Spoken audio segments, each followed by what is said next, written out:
Okay, welcome everybody. Good to see everyone. Michelle just joined. It's Wendy. Lots of people. Cool. Amazing. I'm still amazed. Everybody's coming. Yes, do our warm-ups. So notice your position first. Get comfortable. Notice how you're sitting. And because we're drawing, when we're sitting here, we're going to be really conscious of where our paper, our drawing materials are positioned, and where pencils are, and especially where our wrists and elbows are, and how we're supporting ourselves. If our drawing materials are on our lap, if they're on a table, want to make sure that's comfortable and sustainable for the time that we could do it for a while. We're not putting too much pressure on our knees or something. We're not hunched over like I usually am too far.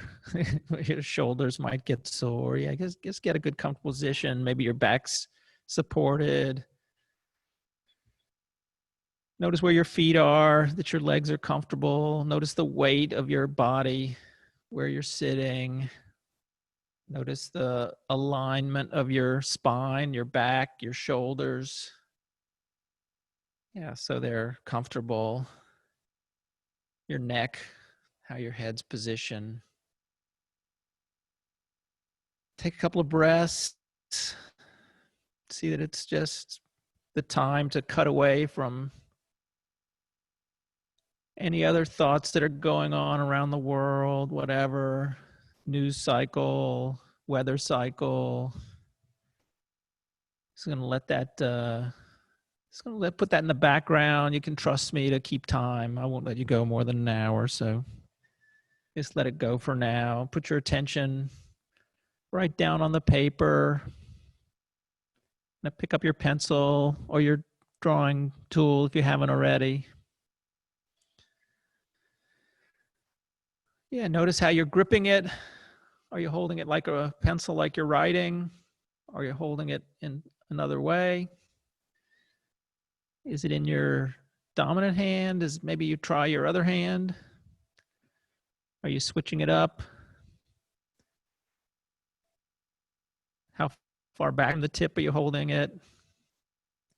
How much rotation are you giving it? Are you using your fingers to rotate when you make marks? You can start making some marks. See how it goes. You can use your fingers to create the motion. You're going to use your wrist, maybe your elbow, maybe from the shoulder, maybe you're drawing from the hips. Just try to notice where all those muscles are engaging. Sometimes even like my other side, my shoulder on my other side gets tense when I'm drawing, like not the hand that I'm drawing with.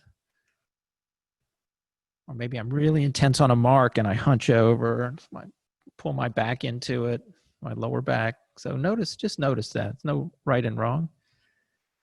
Just body awareness. Getting in tune with the fact that our brain is sort of signaling, in this case, just kind of signaling, make a line, make a mark. That signal is like engaging all parts of our body. It's probably putting out some chemicals to make us happy about it or make us critical about it. All that kind of thing is flowing. You just want to see that system sort of engaged and operating.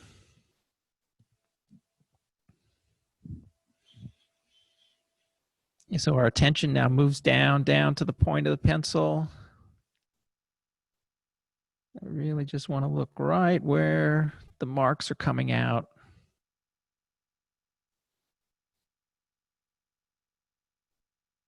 Just watching that happen. Allowing that to happen. Our hand is moving. There's all kinds of decisions being made. Where we the pencil down, what direction we start in, how much pressure we use, how long we go, how fast we go, when it's time to stop, how we pick it up. And again, in relation, everything like that, also in now in relation to that line. And then again, in relation to the two lines.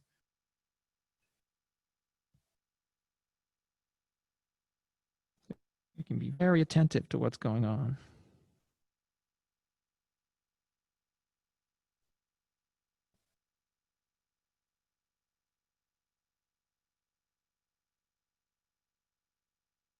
Maybe you're making lines quickly. Maybe you can make them really slowly.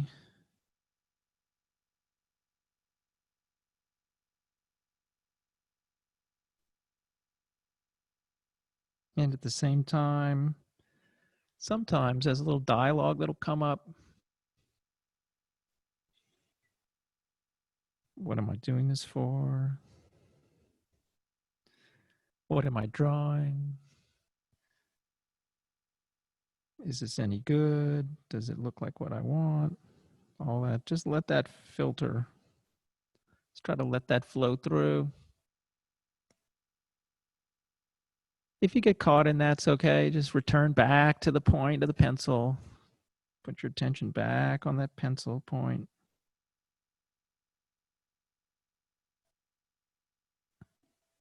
It's watching it. Hopefully fascinated. Hopefully with some joy. Hopefully really having some fun, because it's really fun, I think, to make lines. It's very freeing. It's a lot of freedom in doing something just for the heck of it. For an hour that you've given yourself when you don't have to worry about anything else. It's no time. Remember kindergarten? It was just no time. All of a sudden they told you, oh, it's lunch. What? What happened to the morning? It's having too good a time. It's like that. Just drop into that.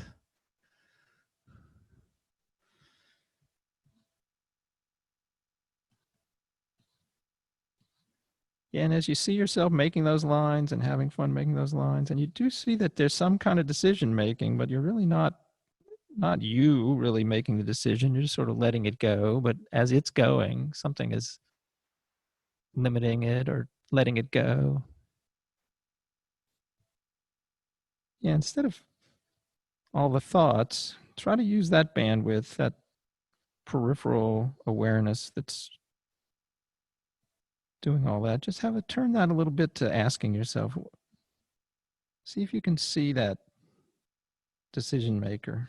See if you can see that in operation as you're going. Just letting it flow. Letting yourself make the lines. What does that feel like when you think, let me turn around and see who's doing that?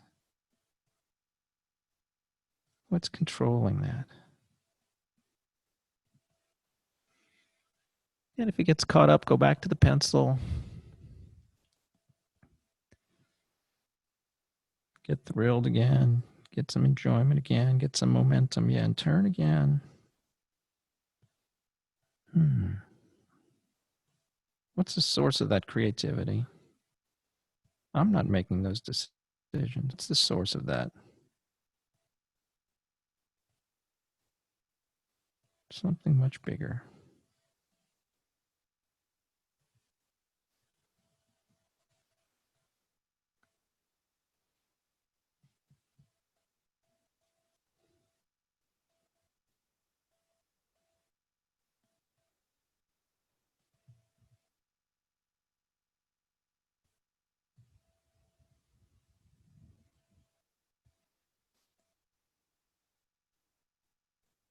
Okay, so everybody keep going.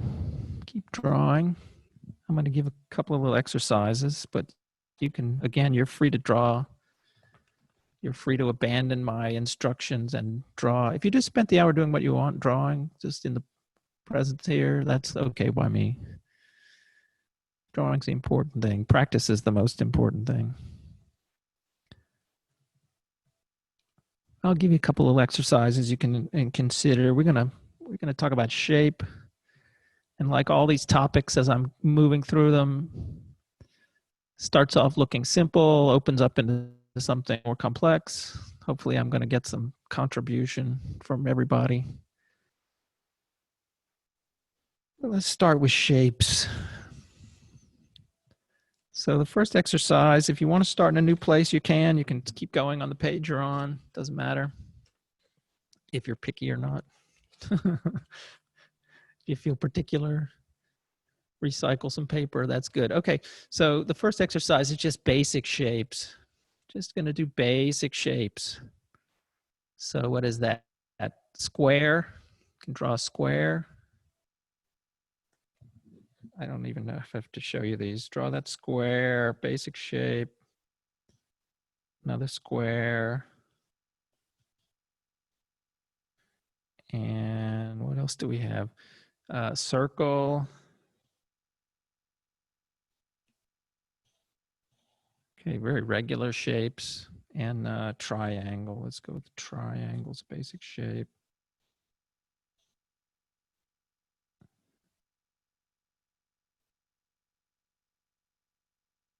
Okay, and then you have the circle. You can squash it down, kind of make an oval. That's a first variation there. Another very basic, as we talked about in the early drawing classes, that oval's so important. The top of a cup is only a circle when you look right down on it. Really, the ovals are everywhere when you get out in the world. So ovals are so important. We're going to do ovals. If we take the square and we squash it and stretch it, we get rectangles. So you can start to vary the square. You can make rectangles. And the triangle, of course, you can have a right triangle and you can have, is it obtuse? And acute, I don't know, equilateral. I can't even name them. Isosceles, a bunch of triangles. Just make 3 lines in any configuration, you'll get a triangle.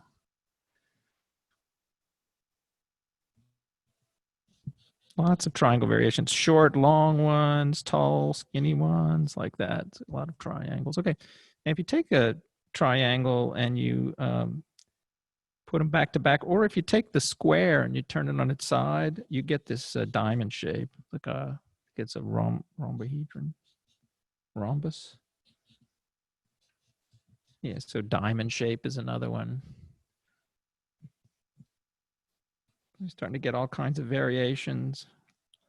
And then you have like trapezoid and parallelogram. So you have 4 lines and they're kind of like if you took the rectangle and pushed it over a little bit on its side, leaned it over. Just simple shapes. Okay, another way to start to vary them is corners. So you can take the square or or any of those polygons, and just at the corner, kind of round it off. In the early Apple Macintosh toolbox, they started the rounded rectangle. You could all the buttons are rounded rectangles. So sometimes you can have long stretches of straight and then quick little rounds, or you can have big rounds, and so it's almost a circle. So the corners are almost the whole side. Lots of ways to round it.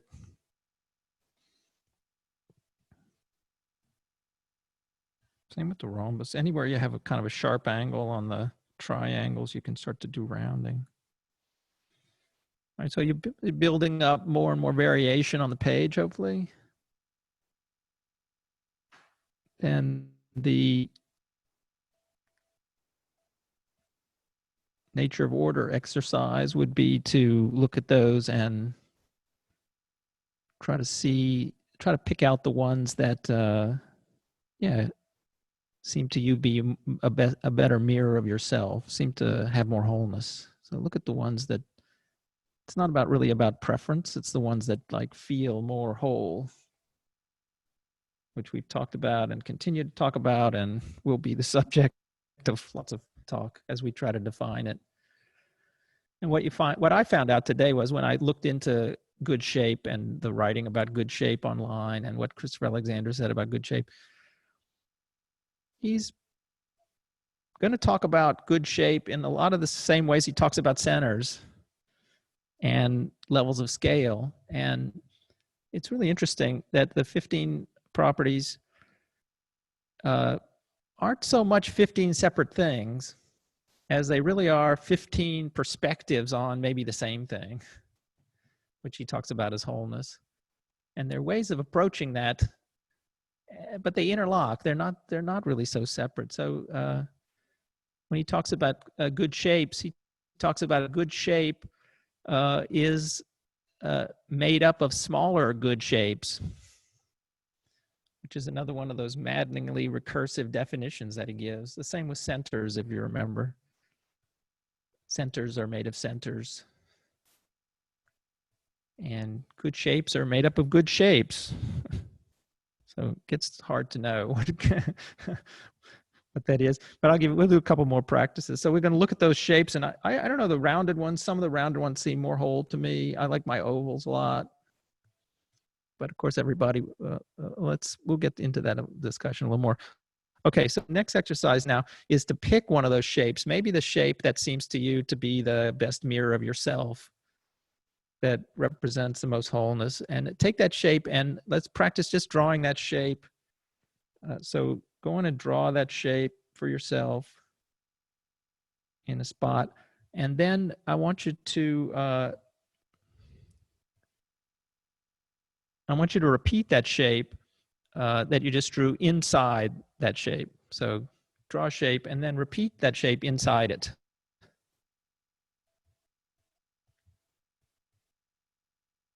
And do that a couple times.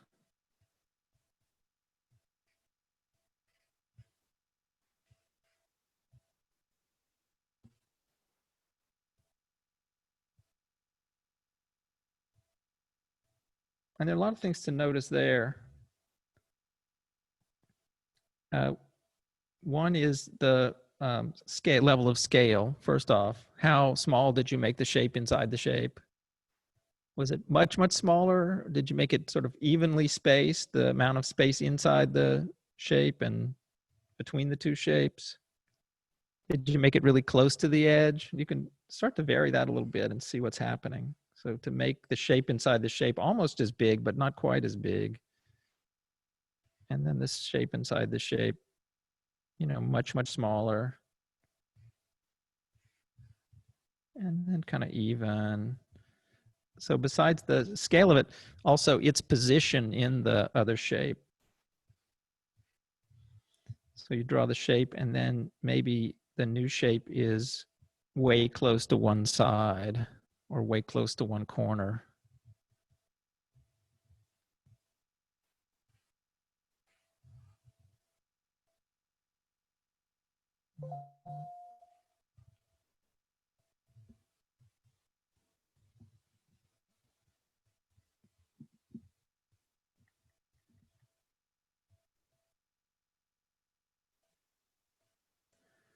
Another variation is fill. So I didn't say you could fill, but maybe you did decide to fill them. You can fill in the space inside the inside shape or in the space in between.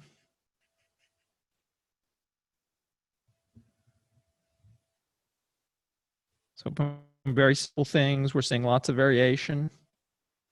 And again, we're going to go with the same scan. Once we pick that shape for its wholeness, we're going to go with the same scan. Just for ourselves.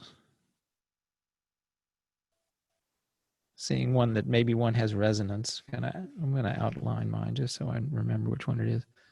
Okay, we're going to do the same exercise. Drawing a shape. So we'll start with our basic shape again. And this time, repeat that shape, but outside the shape. So now instead of thinking about the interior space and how you're locating that inside, you're thinking about the boundary of it, the shape surrounding it. And try to notice here the difference in the way you were thinking about one and the other as you're doing them.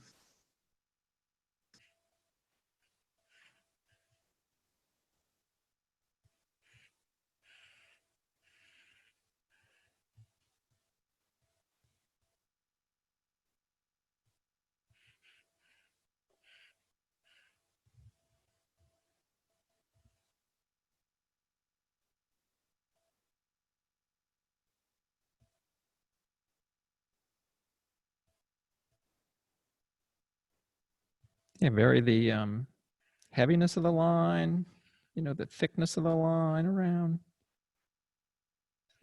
Maybe a light border and a heavy interior, or very light interior and a very heavy border.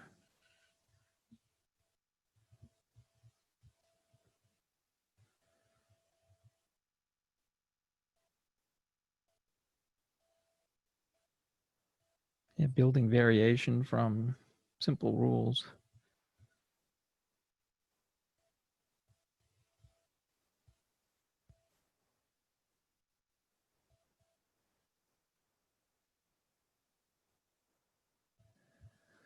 So I'm glad Michelle's here. She pointed this out last week after class when I started talking about good shape. Because we often say in Drawing Your Own Path, one of the sayings we have is the only bad drawing is the one you don't make, which really serves quite well to get people to go ahead and make drawings without judgment. And that's worked for quite a while. But when I come to this Christopher Alexander study and he uses good shape, does that mean there's a bad shape? What's the only bad shape is the one you don't make? No, that doesn't, I don't know. So I thought quite a bit about what he means by good, and I'm not sure he really has it. In fact, he can't quite say either. He says, what is a good shape? What is it made of? Is it easiest to understand good shape as a recursive rule? That's what we said before, that the good shape is made up of good shapes. But he can't define the quality. But he does give a lot of examples. Good shape is kind of, maybe it's one of those things that you have to, it when you see it kind of thing. It's another way to get at wholeness, not looking at symmetries and not looking at levels of scale, but looking for wholeness in terms of the shapes of things. So I would like to find a better word for good, though. So if people are put that in the back of their mind, then maybe toward the end we can have some input. You'd say whole shape, but that means whole shape has another meaning, so I don't know. But I'm going to share.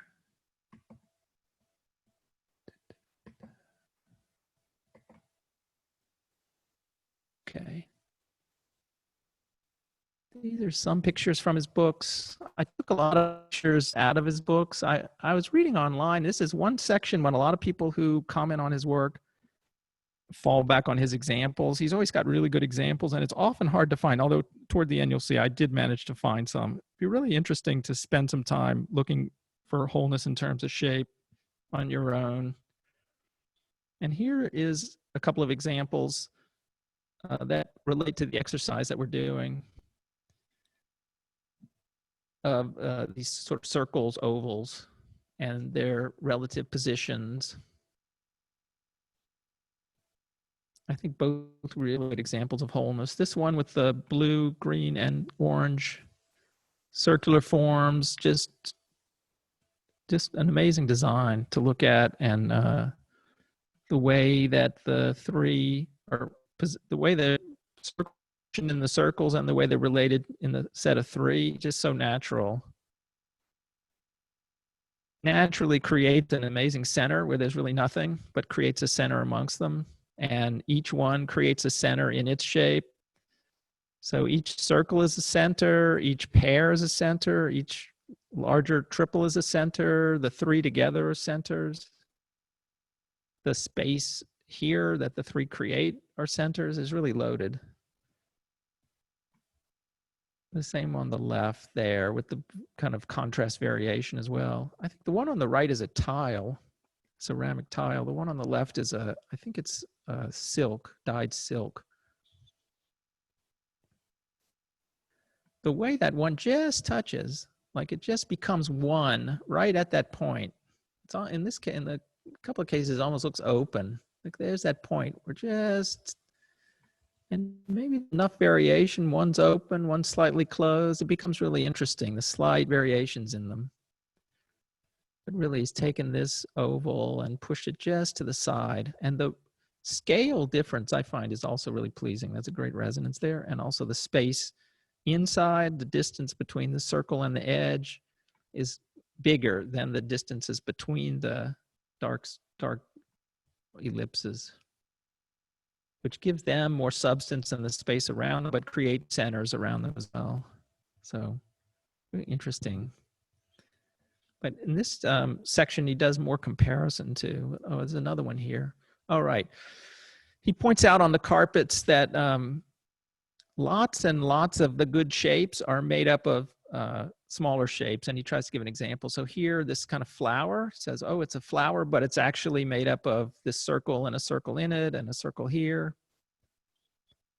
And he tries to show that all of these sort of floral forms are really built up of basic shapes. But you know, if you do drawing practice, rendering practice, one of the techniques is to break down what you see into its basic shapes. So this is not unfamiliar to someone who's practicing drawing, and maybe not so surprising, but yeah, it does show you that creating each of the shapes in relation to the other shape and making each one a good shape, trying to get wholeness in each shape, an interesting shape in each one, does create wholeness in the larger piece, creates good shapes all around.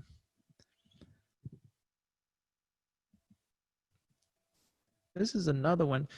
There's a number of sections where he talks about the degeneration of the practice and how at the time that those Konya carpets were made, there was the focus was so intense, and there was such a combination of spiritual practice and artistic practice going on at the same time that the works really reflect that. That's part of why he says works from that time in Konya when those carpets were made was such an important time.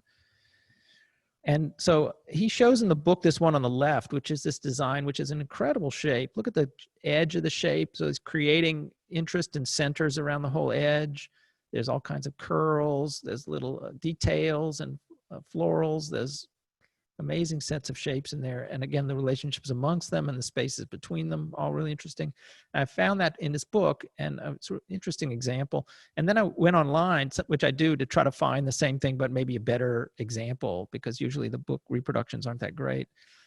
And I found this one on the right, which I thought immediately, oh, I found it. And then I looked closely at it, and look what happens later. One is from the 16th century, the one on the left. The one on the right, maybe 20th century. It's very modern. Still, it's being sold these days. It has this watermark on it, I have to say, by the company. If you see some words in there, that's because I took it from some catalog site that wants to preserve their copyright. But anyway, this is fair use. So, but look at the shape here. Look what happens especially down here at the base. Like this has this beautiful, I'd say the leaves on the flower, I'll call it, at the base, and the way they are positioned between the larger flowers and the spaces they create around them, unifies this design to such a great degree, which doesn't happen on the one on the right, in my opinion, that it kind of, all of a sudden it just becomes a singular shape separated by a bunch of color. And here it looks so the integration is so much greater. And then there's a whole bunch of levels of detail that are missing on the one on the right.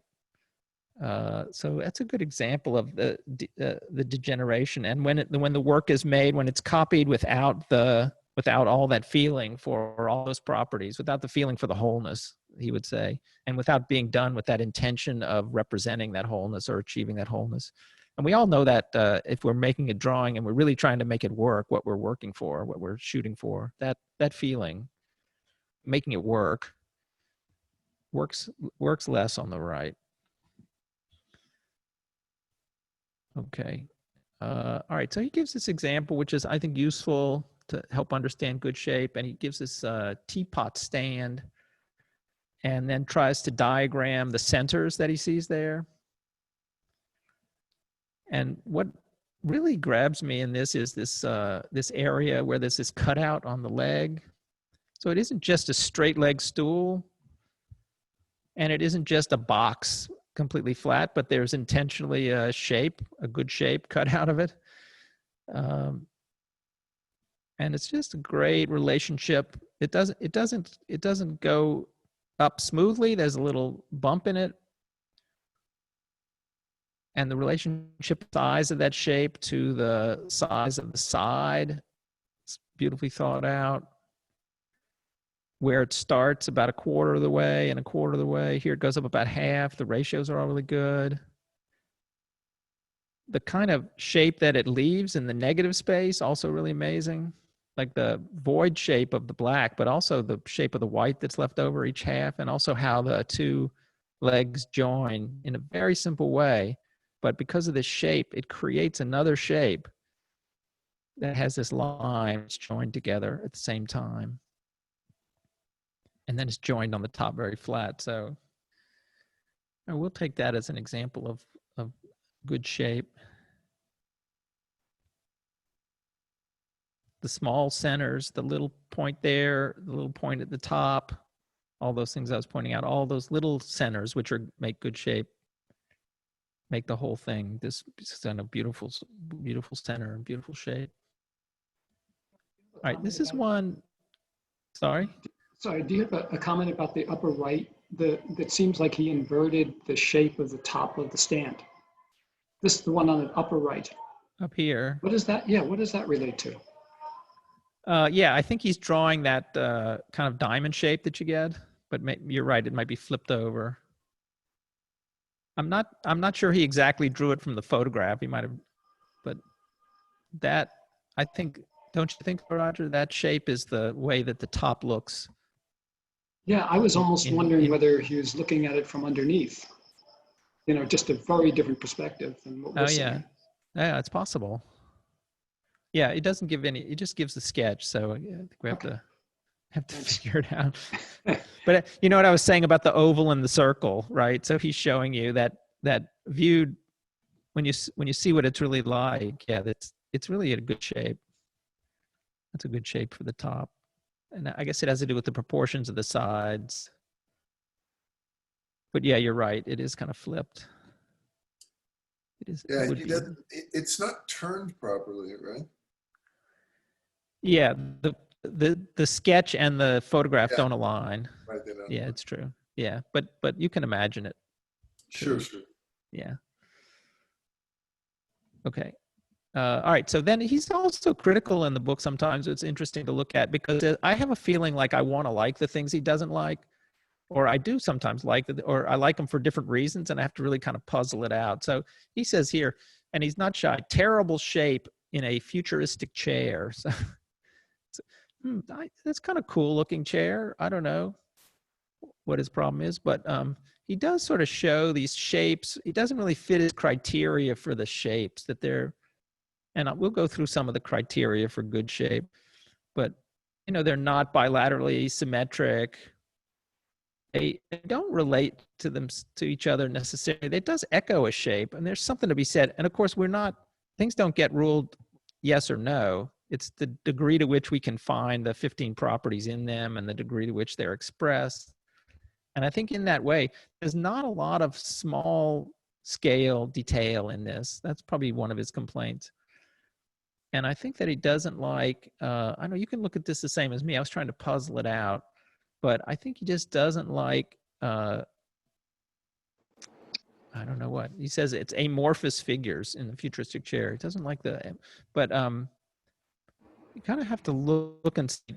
The comparison would be like, look at this stool, and that has he's pointing to a quality of wholeness in that little teapot stand that he doesn't see in this chair. And there is something that I can see, which has more to do with maybe craftsmanship or the feeling of an individual. And maybe I'm getting that feeling of an individual, I'm assigning it to a maker. But maybe there is something about the teapot stand as an individual itself, like that has a character that this has sort of a different character. So I'm not saying It it's kind of reminds me of when they the guy that plays music to ice, and it forms different patterns in the ice as it's frozen. And then he gives an example of the harmony, and he plays classical music, and then he shows like some heavy metal something or other, and it looks so jagged and rough and awful, when in fact, actually it's also beautiful. It's extremely beautiful. I think that that's the whole point of the modern chair, is to present a wholeness, a different kind of wholeness, a different kind of energy. It's asymmetry and movement as opposed to calm and stasis. You know what I mean? Sorry, I just no, I think you're right. I actually like. I like the idea the auditory brought in. Actually, that's kind of an interesting way to think about it. Yeah. Think about because I talk about resonance a lot, but you could think about it as an auditory response. Is there an auditory response to looking at one and then looking at the other? Okay, Michelle's asking about how does it feel to use the objects. Yeah, they're both utilitarian. Yeah, so that's a kinesthetic response. So yeah, maybe we need some other sensory response to kind of puzzle out. And I don't want to fall into feeling like nostalgic for a maker, because I also like the really slick surface, but oh my God. Definitely. I mean, that chair, an Italian chair, right? It definitely was made on some kind of production line, right? So they probably made a mold, fiberglass, so on and so forth. And actually, but it wasn't an automatic production line in the 60s. It was a handmade production line. And they made it look as if a machine made it, when indeed human beings actually made that chair. And that's kind of ironic, right? Yeah. To consider that. There was a sort of a fetishization or a real desire for the machinic for a long time, and then it swings back the other way too. But they're confounding it a different way. Okay, cool. All right, so that's out there to consider. The difference in wholeness in the shapes and our response to it. I do think that the futuristic chair for me resonates on a more like, if I think about it as a bodily response, I get I don't know, I get a warmer lower body sensation on the teapot stand, and I get a kind of a higher mental sensation on the futuristic chair, like it takes more of my mind. So I don't know if that plays into it, but I'm going to leave that there. Well, and also this futuristic chair is like one piece. There's no separation of the different parts, right? I mean, it doesn't look like where there's a connecting point. Yeah, that's good. That's very good. Yeah, I think if we go formally on the 15 properties, it lacks a lot of them, and I think that level of scale is probably the first one to say. But yeah, the interaction amongst parts that create centers is really lacking in this. There sort of are no centers. Yeah, and I think that's what he means by amorphous. That they're sort of so blobby that they don't really concentrate in any way. They don't really create centers. So the whole thing maybe. Go on. No, you go. Yeah, we're finishing a thought. No. Oh, I like that it's so terrible. It becomes rebellious, which you might understand, Michael. It's like, it's the most terrible shape. Right. Well, yeah. Like, yes, make it different to the I old think about it a little bit like let's do something Kundalini. new. Kundalini energy or something like that. That chair is about flow and movement. It's not about stasis and calm. Exactly. Right. That's why I feel so. Yeah, there is no center here, right? That's the thing. Good. Yeah, that's good. It's like water, right? It's like just one continuous line. Right. I wonder how comfortable it is. That might be the ultimate test of wholeness, if you could actually sit in it. Right. I love that chair. But it might not have been designed. It might But not the have word been organic designed really for didn't people come to up, sit in. and that was the word that sprung into my mind. Organic what? It's more organic than some of what we're looking at with centers within centers within centers. Mm-hmm. It looks as though it could grow, could have grown. Okay, cool. All right, let's look at a different one for a sec. Different example.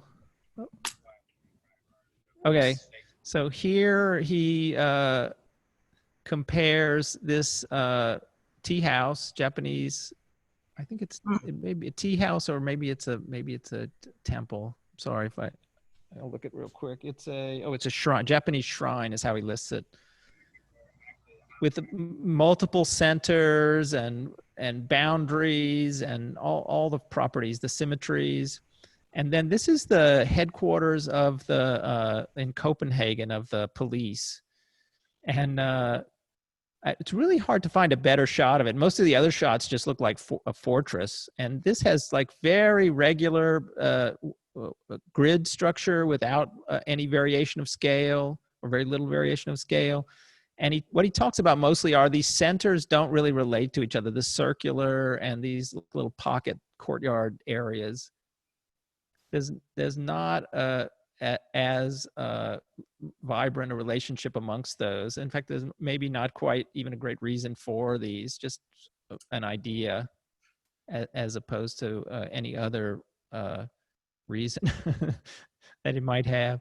So it's interesting to compare. This one I see a little more like, this does seem very cold and angular and static, and just to evaluate it as in terms of wholeness, the Japanese shrine looks like so integrated as a building and so integrated into its environment. Imagine being inside that circular space. It'd be an incredible view, right? Yeah, there's some pictures online. You become the center. You become the center in that case. You become the center. It's like an arcade around it. There are elements. Like I said before, there's nothing that doesn't have some of the elements. So you don't dismiss something out of hand because it does have some of the elements. But in terms of the amount of wholeness, like if you were just measuring the wholeness, there's a lot of things that don't match up with the 15 properties here. And the shape, it's one of these rounded shapes, but it's angular at certain points. So they're not any smaller internals, like all these little shapes in the shrine. This one is echoed, and this one is echoed, and this one are different levels of scale. It's echoed in a larger form. They have a relationship to each other. Here, it's much harder to see something like that. So the book has a lot of good comparisons. This is one that comes up in shape. And I think it does, if I have to say what he means by it, this is a good way to compare whether or not you like both. You can like both buildings. It's fine. It's fine to find something in it. And I think what you're saying about the modernism was also very interesting, because there was a lot about modernism that was about rebellion. And so rebelling against wholeness might really just be something, I don't know, maybe there's a wholeness in not being whole or something like that. It was certainly a movement. Okay, so this is what I came across, because I was looking for good shape and wholeness, and this is one of the masters, I have to say. Besides color and line and everything else, Matisse was just amazing in terms of form and shape. I got a bunch of chatting going on. Let me check it out. Oh yeah.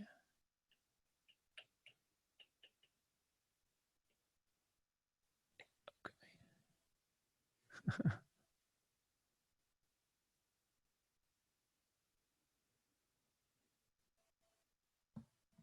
Yeah, cool. Okay. So John, chat's hopping tonight. Go on. Sorry, Michael, go on.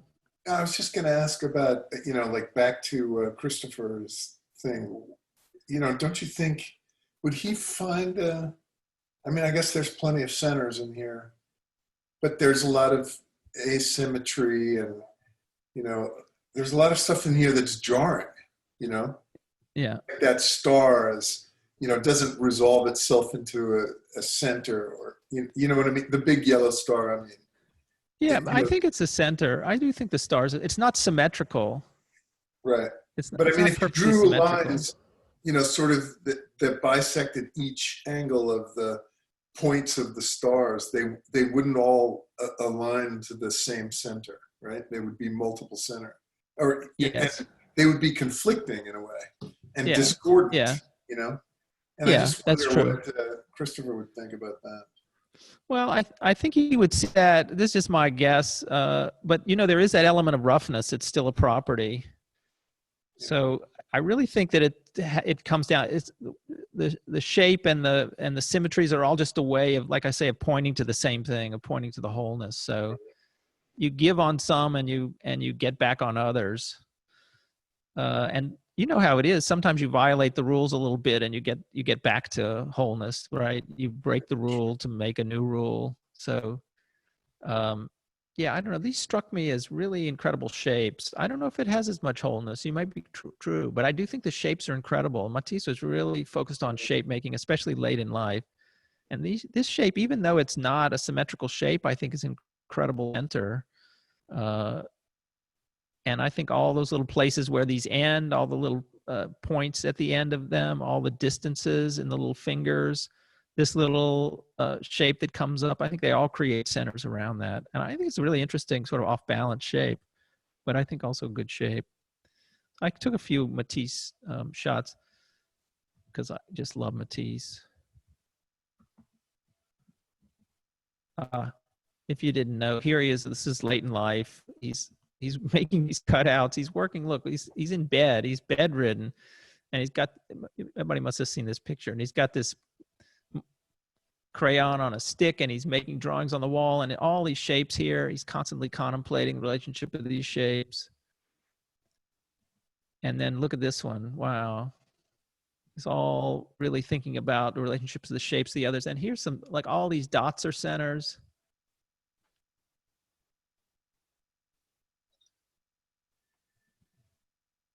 And yeah, that's that. Well, that's that for the slides.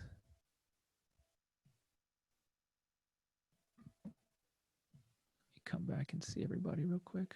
Okay, so we had a lot of chat. We got about 10 minutes or so. The only thing I want to say is I want to come back to the idea of good and think about that when he says good shape.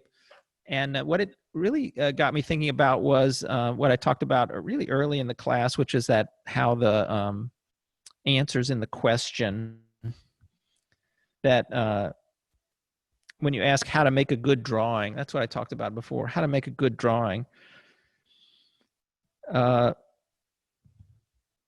So the moment that you turn and think about what makes a good drawing, or you could say the moment you turn around and think about what makes a good shape, even if it's not the right word, the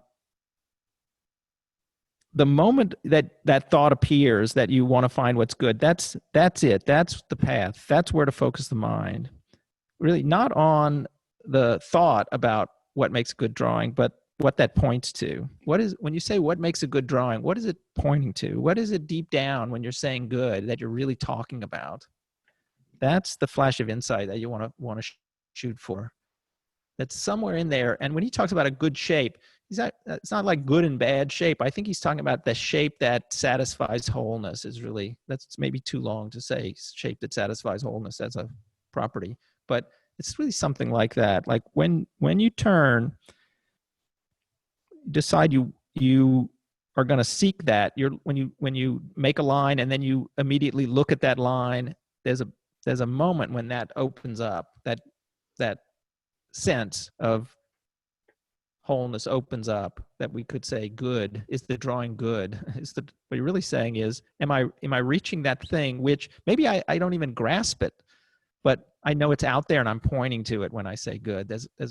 Maybe I'm not even feeling it at that moment, but I'm pointing in that direction, that there's something I'm looking for. It's that seeking path that I'm looking for, that I want to go down. That's the direction. So that's how I'm thinking about good now, as a pointer in good shape, I'm really looking for that wholeness by being able to contemplate that. And I think that I can't help doing it when I'm drawing, that every time I'm, even that in that momentary evaluation, even of one little line, but also I make a composition, I'm working on something for a little while, I step back. In that moment of stepping back, there's something happening in that moment. I like to think about that, like that comparison, maybe the expectation, but also when I'm really open and I'm really have no expectation, what's coming over me and what is it, where is it trying to go?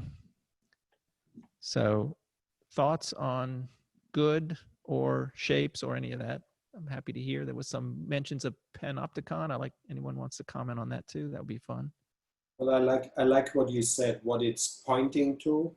Yeah. Because I think that good, it's really, it's almost like, I mean, I also think what you said in the beginning, you know it when you see it. Yeah. And also I like that just to think that way, how it focuses the attention. And so it's really interesting that we don't know yet what's gonna come out, but we kind of know what we're looking for. Yeah, beautiful. Yeah, we have a path for it, right? Right. So we can use the attention to open up the awareness, and then we can use the awareness to guide the attention. It's the same in meditation when you're first doing, your concentration practice, and then you're bringing in insight. But it can work right on the page, right as you're making the marks.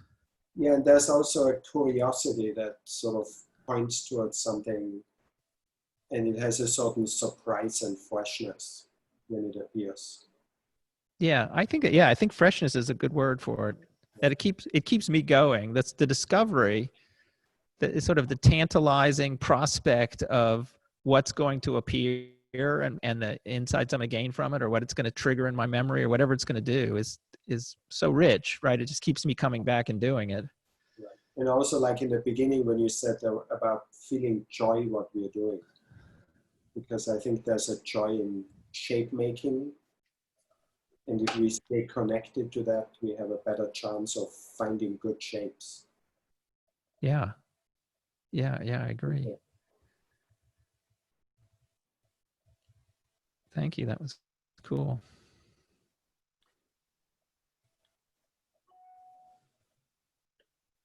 One of the things, and this is my first session, so I feel like a bit of an interloper, and I've come in the middle of a conversation that's been going on for a long time.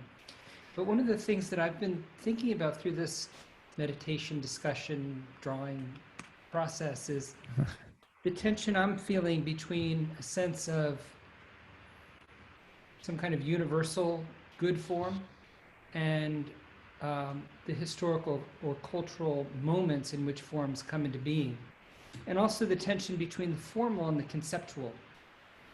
And I'm not sure how to resolve all those things. Yeah, well, first of all, welcome, and we'll try to catch you up. And we're happy to have you. People come and go, so it's fine. I try to make each class self-contained as much as possible, but it's, we're working through some material. Yeah, no, I love what you're saying about the cultural moment, that Christopher Alexander is definitely caught up in building and architecture and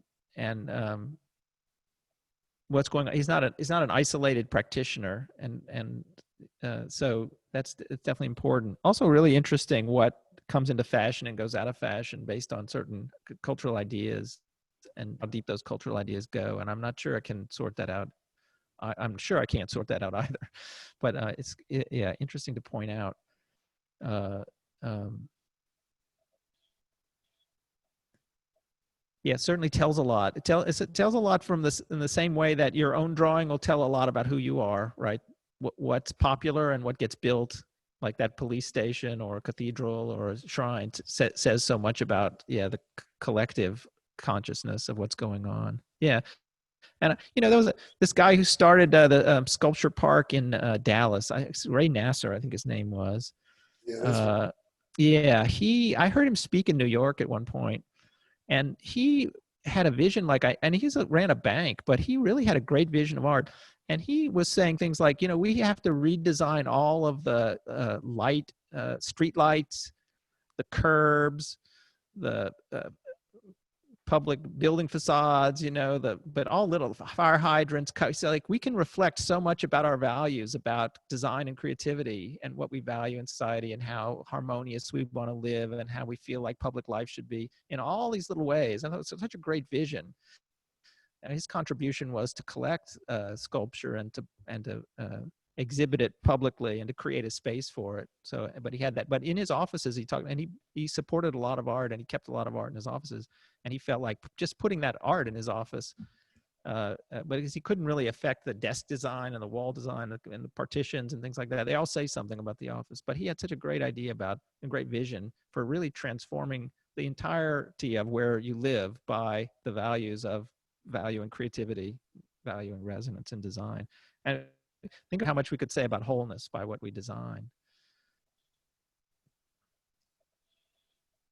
So I don't know, maybe there were moments, maybe there were cultures where you could point that was, there certainly some of those Japanese temples, and maybe many others exhibit a time when culture really valued wholeness, was really thinking about it more.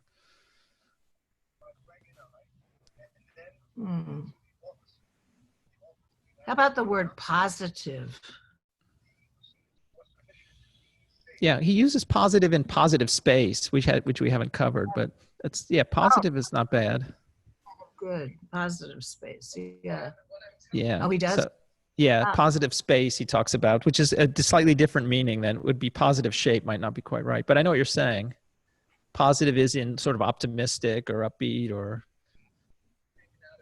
shapes that reflect wholeness is kind of the closest I can get to good shape, but. I'm working with his text anyway.